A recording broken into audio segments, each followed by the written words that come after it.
तो 21 घंटे में अमेरिकी बदला ईरान पर फिर से हमला। कहां कहां अटैक हुआ है, जल्दी से उस पर एक नजर डालते हैं। देखिए, केश्म द्वीप पर हमला हुआ है, मिना, बंदर अब्बास, सिरिक, जास्क, कोहे मुबारक, इन जगहों पर हमला किया गया है। टारगेट पर क्या? Air defence system, radar sites. Attack कैसे किया गया? मिसाइल और ड्रोन से हमले किए गए हैं। मनीष हमारे साथ इस वक्त जुड़े हमारे सहयोगी। मनीष, सवाल हो रहा था, ये बात हो रही थी कि इम्पैक्ट असेसमेंट क्या है अभी तक के वॉर का, और उसी हिसाब से ये जो नया राउंड शुरू हुआ है इसकी लॉन्गेविटी, इसको देखा जाएगा कि ये कितना लंबा जाएगा। वाकई में क्या अमेरिका पर उतना इम्पैक्ट नहीं हुआ ईरान के हमलों का?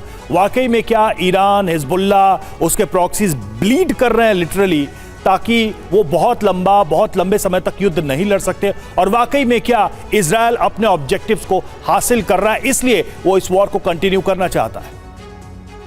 देखिए, कुल मिलाकर कहा जाए तो ये बात तो सच है कि जब ईरान की तरफ से मिसाइल दागे जाते हैं तो आईआरजीसी वीडियो जारी करता है मिसाइल के दागे जाने का।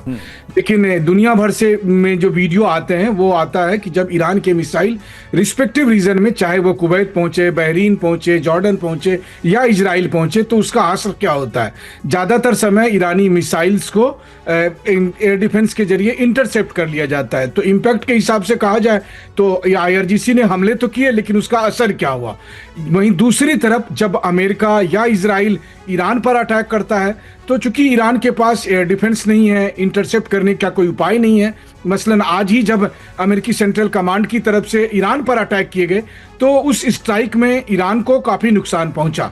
बदले की कार्रवाई करते हुए जब आईआरजीसी ने मिसाइल दागे या ड्रोन दागे तो ज्यादातर वो इंटरसेप्ट कर लिए। ये तो हो गया इम्पैक्ट की बात। लेकिन हाँ, क्या जंग चल रही है?